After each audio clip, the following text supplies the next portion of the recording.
Hi, good afternoon, everyone. It is Sunday, June 30th, and it's 12:44 p.m. here in Chicago. So, um, this video is about Bud, but I'm also going to talk a little bit of track and field, just a second, and music. But anyway, so I was reading an article, right, on Boxing 24, and the writer, I think his name is Chris Williams. I think it was Chris Williams because all I could think about was, the singer. Don't Wake Me, I'm Dreaming. But, yeah, Chris Williams, he wrote an article about Bud, and he tried it. And, he got Bud fucked up because the article, I'll put the link, too, in the comment section. The article, he talks about how good of a fighter Madrimov is, which many people already did their research and know that if they didn't know it already. He called him like a little Triple G, but he even feels like Madrimov has more skills in certain areas. That's all well and dandy. That's actually better, in terms of the fight we're going to see. We should see something competitive, right? But then he proceeds to call Bud a belt chaser. He says that Bud's past wins have gone to his head, and he pretty much implied that Bud is underestimating Madrimov. Now, I don't know where he gets that from. Let's start with him implying that Bud is underestimating him and thinks he's just going to go up to 154 and have a cakewalk. Bud, this isn't Bud's first rodeo, and this isn't Bud's first time moving up. And I'm surprised this Chris character doesn't know that you don't get to Bud's status by underestimating anyone. You don't. So for him to think that Bud is so naive or such a newbie that he would underestimate not only an Eastern European good fighter as he's moving up into his division, to think that Bud would even have that mindset is preposterous. And so I was just a little surprised at his lack of common sense, if you will. And then for him to call Bud a belt chaser. I don't know, there's something about that term to me that is disrespectful to a fighter who has to make a lot of sacrifices in terms of the foods they eat, the activities they partake in, and just their overall time of day. Bud dedicates so much to his training and his diet, his lifestyle. You can tell by looking at him, So to call him a belt chaser, it minimizes what he's doing to the point of disrespect. Bud does want to be a continued legacy as pound for pound. And to do that, usually, you go for the belts, right? I mean, that's not something that should be thrown in a fighter's face as a negative. And, for anyone who's saying, well, he didn't mean it like that, well, you have to put it into context with everything else he said. That Bud let the past wins go to his head, that Bud is underestimating Madrimov. So, when he calls him a belt chaser, I don't think it's a compliment. I think it is meant to be disrespectful because it's, being compared with the other things he has said. So he just basically, like I said, he tried it. He got Bud fucked up. Bud ain't underestimating nobody. So, of course, I'm Team Bud going into this fight. And, any Bud fan will tell you, that they are going to definitely be at the edge of their seat, hoping that Bud makes it through this fight. Because nobody is stupid enough to think that it's a cakewalk for Bud. You know what I mean? And if it is, that just really solidifies how fucking good Bud Crawford is. But we have to see if he can get to that point. And Bud fans are going to support him win, lose, or draw. But we're hoping for a win. Of course we are. But one thing we don't have to worry about is Bud underestimating his opponent. So, Chris, have several seats, But, so that's that. Track and field. Just a quick, update. 200 meter, we got Gabby Thomas. She is going to be able to qualify at the Olympics for the Olympic 200-meter final. She made it, and she's very good, very fast. They'll probably put her on the 100-meter relay team again, because you see how she ran that third leg at the World Championship. She was the one who kind of made up the deficit that the United States had. It was a very small deficit, but it was a slight one nonetheless. And Gabby Thomas ran her ass off to get that baton to Sha'Carri Richardson. Remember that? And so, Gabby Thomas, we're going to be seeing her at the Olympics, and I hope she does really well. I like Gabby Thomas.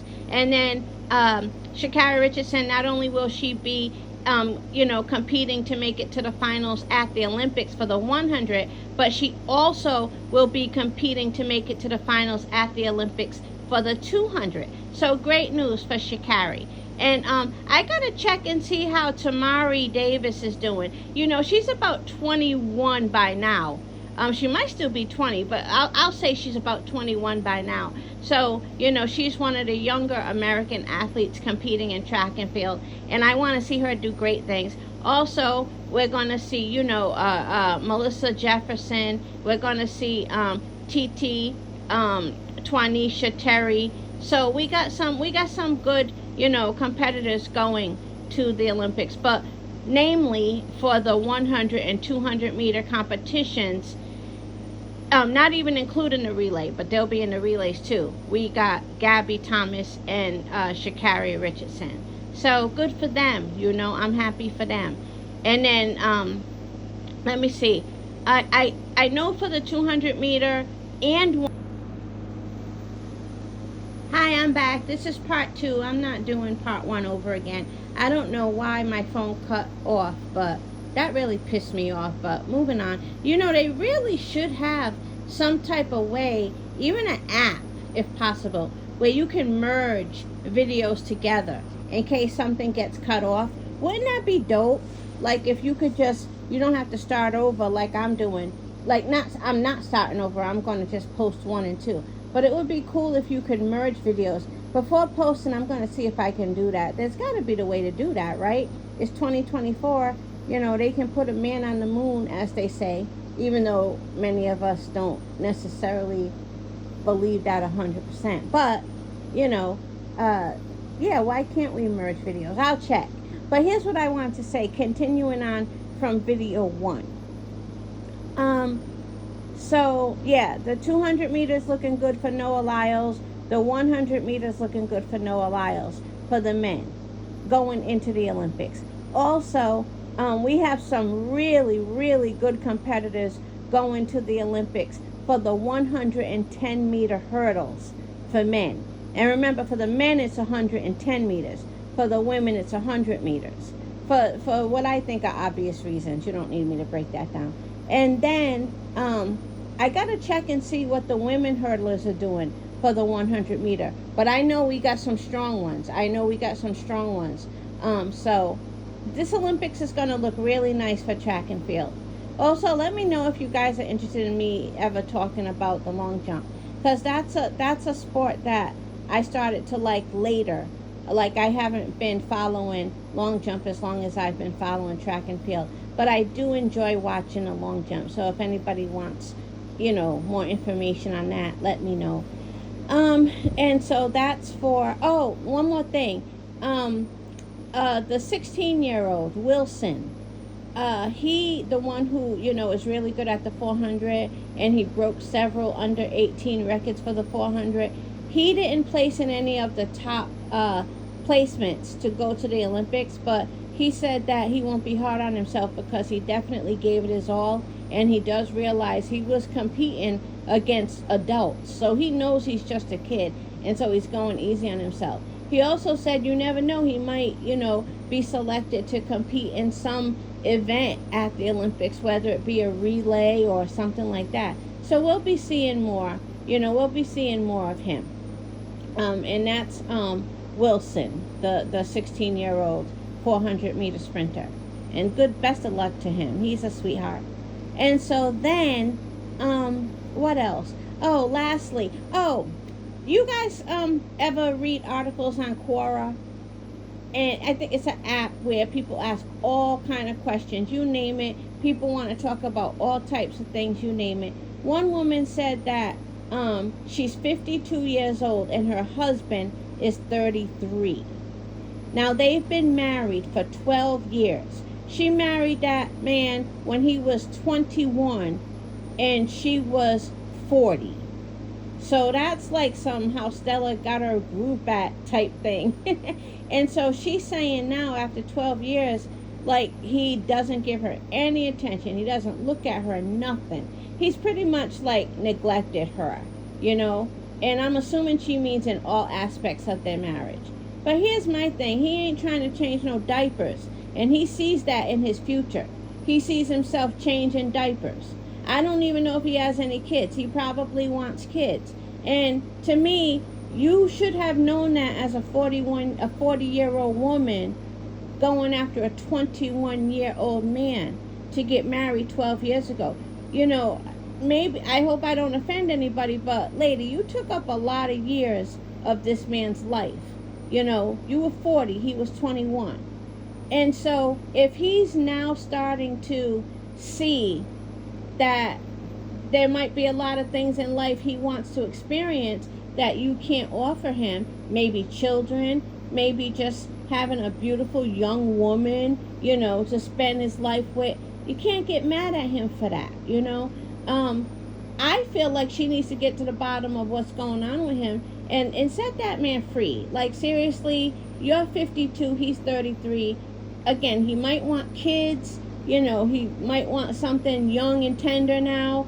You never know. And you can't call him any type of names or anything. Yeah, he married you, but this man spent 12 years with you and you were double his age. Like, let that man go, you know, let him go live his life. You lived yours, you know. I don't know, that's just my opinion.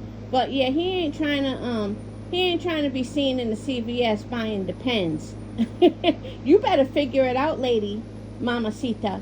You better figure it out. Even though he's giving you plenty of hints. But so that's that. And then lastly, music. Have you guys heard the new song? It's Jeremiah. He's from here in Chicago. Jeremiah, Bryson Tiller, and Chris Brown. It's called Wait on It. Have you guys heard it? Well, I saw a clip about 2 months ago. And I was like, oh, this song is going to be fire. Because that clip sounded so freaking good. They were like in the studio and it was Chris Brown and Jeremiah. I don't think Bryson Tiller was there. But it sounded real hot. And it wasn't even a minute long. It was like 10 seconds, if that. And I was like, I hope this release is good. Well, it got released. It's on Jeremiah's, it's Jeremiah's music. It's his release.